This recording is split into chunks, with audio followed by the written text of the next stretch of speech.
आप देख रहे हैं राष्ट्रीय हिंदी न्यूज।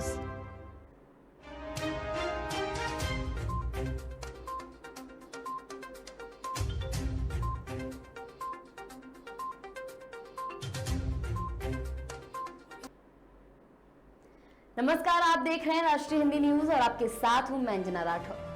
बढ़ते हैं कुछ खबरों की ओर। दुनिया भर में कोरोना से जंग अभी जारी है। इस बीच भारत में लगातार कोरोना वायरस के मामले बढ़ते जा रहे हैं। आज एक बार फिर से कोरोना के 20,000 से ज्यादा नए मामले सामने आए हैं। पिछले 24 घंटे में कोरोना के 20,528 नए मामले सामने आए हैं। वहीं कोरोना संक्रमित में से 49 लोगों की कोरोना से मौत हो चुकी है। इससे पहले शनिवार को देश भर में कोरोना के 20,044 नए मामले सामने आए थे। देश भर में एक्टिव मामलों की संख्या बढ़कर 1,43,449 पहुंच गई है। राष्ट्रव्यापी टीकाकरण अभियान के तहत अब तक कुल 199.98 करोड़ टीके की खुराक दी जा चुकी है। कोरोना के मामलों में आज फिर से उछाल देखने को मिला है। केंद्रीय स्वास्थ्य मंत्रालय की ओर से जारी रिपोर्ट के मुताबिक पिछले 24 घंटे में देश में कोरोना के 20,528 नए केस सामने आए हैं। इसके साथ साथ 49 लोगों की कोरोना से मौत हो चुकी है। देश भर में कोरोना संक्रमण की वजह से अब तक होने वाली मौतों की संख्या बढ़कर 5,25,709 तक पहुंच गई है। 17 जुलाई को ये लगातार चौथा दिन है जब कोरोना के मामले 20,000 से ज्यादा आए हैं। यह आंकड़ा काफी डरावने वाला है क्योंकि पिछले कुछ दिनों से कोरोना के नए मामले लगातार बढ़ रहे हैं। कांग्रेस की पूर्व अध्यक्ष राहुल गांधी महंगाई और बेरोजगारी के मसले पर अक्सर केंद्र सरकार को घेरते रहे हैं। कांग्रेस सांसद राहुल गांधी ने एक बार फिर से केंद्र की मोदी सरकार को बेरोजगारी के मसले पर कटघरे में खड़ा किया है।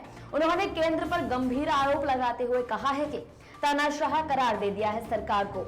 कहा है कि सरकार युवाओं को बेरोजगार बनाकर करोड़ों परिवारों की आस को तोड़ रही है। उन्हें अपना हक मांग रहे अभ्यर्थियों का एक वीडियो उन्होंने पोस्ट किया है।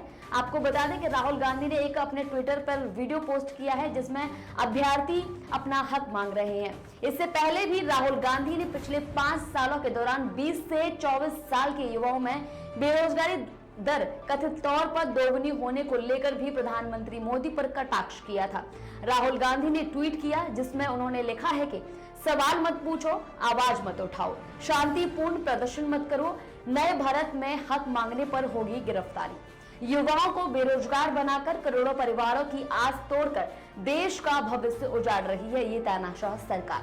कांग्रेस के पूर्व अध्यक्ष राहुल गांधी ने पिछले 5 सालों के दौरान 20 से 24 साल के युवाओं में बेरोजगारी रेट दोगुनी होने को लेकर शुक्रवार को भी केंद्र सरकार पर हमला बोला था।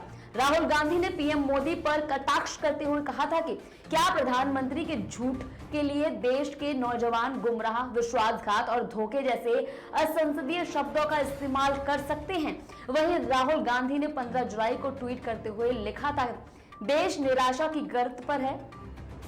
ये आपके ही शब्द हैं, ना कि प्रधानमंत्री जी के हैं। उस वक्त आप जितना शोर मचाते थे, आप रुपए की कीमत तेजी से गिरती देखकर उतने ही मौन हैं। राहुल गांधी ने इस ट्वीट में हैशटैग अब की बार 80 पार लिखते हुए केंद्र की पीएम मोदी सरकार पर बेरोजगारी और महंगाई को लेकर सवाल खड़े किए थे।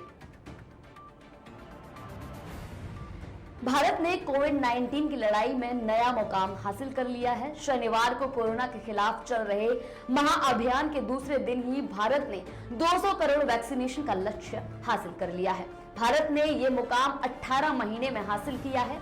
चीन के बाद भारत दूसरा देश है जिसने 200 करोड़ का लक्ष्य हासिल किया है। पिछले साल 16 जनवरी को पीएम मोदी ने देश में कोविड टीकाकरण अभियान की शुरुआत की थी। शनिवार को स्वास्थ्य मंत्रालय ने अपने वक्तव्य में कहा है कि भारत जैसा देशों के लिए 200 करोड़ का लक्ष्य हासिल करना आसान नहीं था। आपको बता दें कि बीते शुक्रवार यानी 15 जुलाई से पूरे देश में 18 से 59 वर्ष के लोगों को कोरोना वैक्सीन की बूस्टर डोज लगाने की प्रक्रिया शुरू हुई है। मोदी सरकार ने आजादी के अमृत महोत्सव के उपलक्ष्य में 75 दिनों तक प्रिकॉशन डोज का ये महाअभियान चलाने का फैसला लिया था। बता दें कि राष्ट्रीय कोविड टीकाकरण अभियान के अंतर्गत देश में फिलहाल 3 प्रमुख वैक्सीन कोविशील्ड, कोवैक्सीन और कोर्बेवैक्स लगाए जा रहे हैं। कोविशील्ड 18 साल से अधिक उम्र के व्यक्तियों को और कोवैक्सीन 18 साल से अधिक उम्र के व्यक्तियों के साथ साथ 15 से 18 वर्ष के युवक और युवतियों को भी लगाया जाता है, जबकि कोर्बेवैक्स 12 से 15 साल तक के किशोर किशोरियों को लगाया जा रहा है। बहुजन समाज पार्टी की मुखिया और यूपी की पूर्व सीएम मायावती ने पार्टी में रहकर दल के खिलाफ काम करने वालों पर गुस्सा निकाला। ट्विटर पर मायावती ने रविवार को सिलसिलेवार 3 ट्वीट किए और बिना नाम लिए पार्टी के भीतर घातियों पर गंभीर आरोप लगाए और कार्यकर्ताओं को इनसे सावधान रहने की अपील की। अपने ट्वीट में उन्होंने कहा कि समर्थकों से सावधान रहने की अपील करते हुए भतीजे आनंद की तारीफ की है। मायावती ने दावा किया है कि जातिवाद शक्तियां पर्दे के पीछे से सब षड्यंत्र कर रही हैं। हालांकि मायावती ने अपने ट्वीट्स में किसी व्यक्ति का नाम नहीं लिखा है। मायावती ने ट्वीट पर कहा, दलित व उपेक्षितों में भी स्वार्थी लोगों की कमी नहीं है, जिसमें मेरे कुछ रिश्तेदार भी हैं। वो एक ऐसा है जो मेरी गैरहाजिरी में मेरे दिल्ली निवास पर सीबीआई छापे के बाद परिवार समेत चला गया।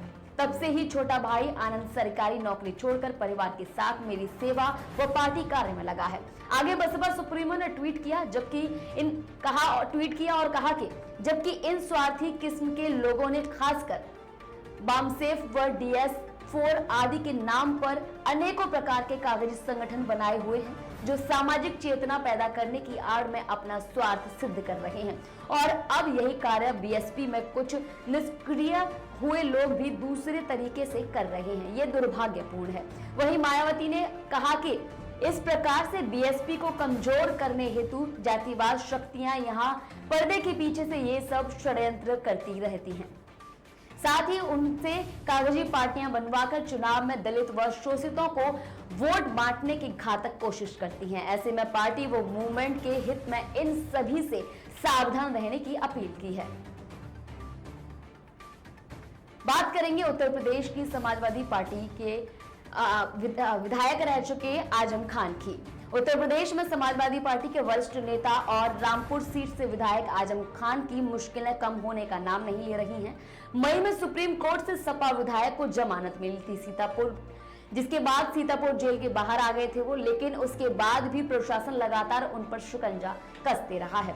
अब आजम खान के साथ ही उनके बेटे अब्दुल्ला आजम खान और पत्नी तंजुमा फातिमा पर भी जांच की आंच पहुंच चुकी है। दरअसल शनिवार को सपा विधायक आजम खान रामपुर की MP MLA कोर्ट में पेश हुए। शनिवार को कोर्ट में 2 जन्म प्रमाण पत्र और डूंगरपुर से संबंधित 2 मामलों में सुनवाई हुई। इस केस में आजम खान के बेटे और स्वार सीट विधायक अब्दुल्ला आजम भी आरोपी हैं।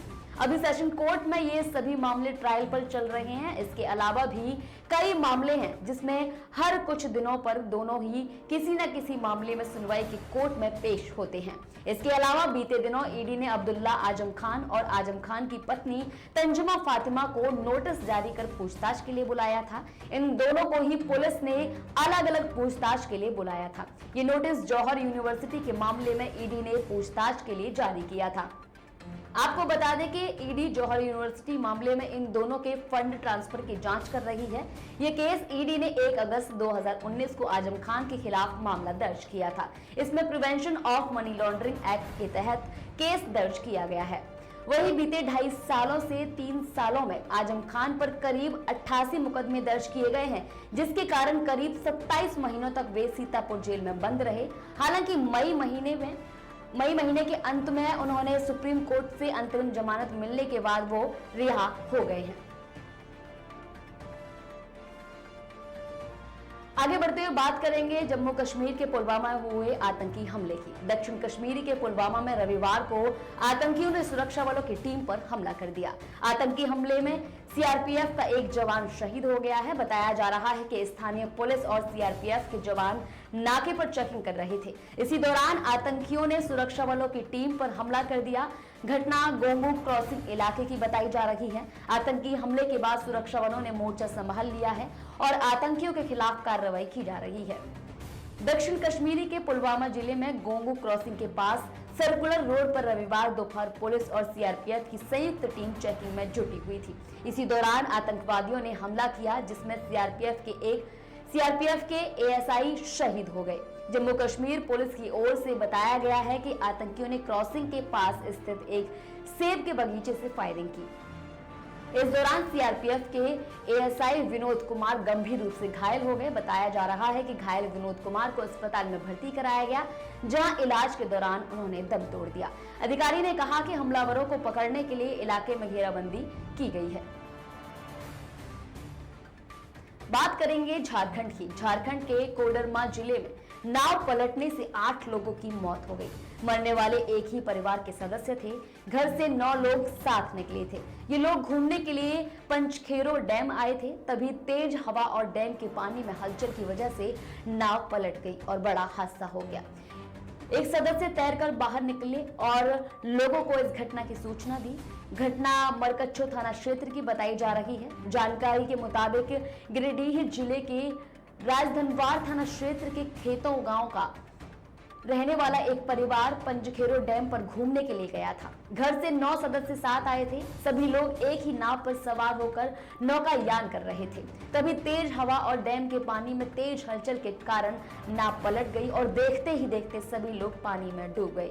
हालांकि इस दौरान नाविक बाहर निकलकर आया और मौके से फरार हो गया, जबकि इसी एक परिवार का सदस्य प्रदीप कुमार भी तैरकर बाहर निकल आया और उसने लोगों को इस घटना की सूचना दी।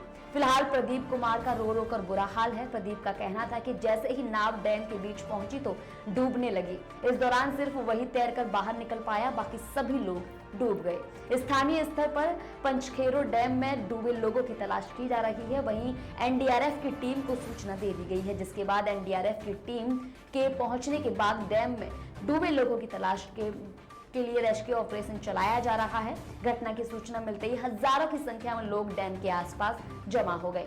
बता दें कि प्रशासन की टीम भी घटना स्थल पर मौजूद है। वहीं इस घटना पर केंद्रीय शिक्षा राज्य मंत्री अन्नपूर्णा देवी ने घटना की सूचना मिलने के बाद कोडरमा और गिरिडीह के उपायुक्त से बात की है और उन्हें जल्द राहत एवं बचाव कार्य करने के निर्देश दिए हैं। फिलहाल के लिए खबरों में इतना ही। देखते रहिए राष्ट्रीय हिंदी न्यूज। जय हिंद।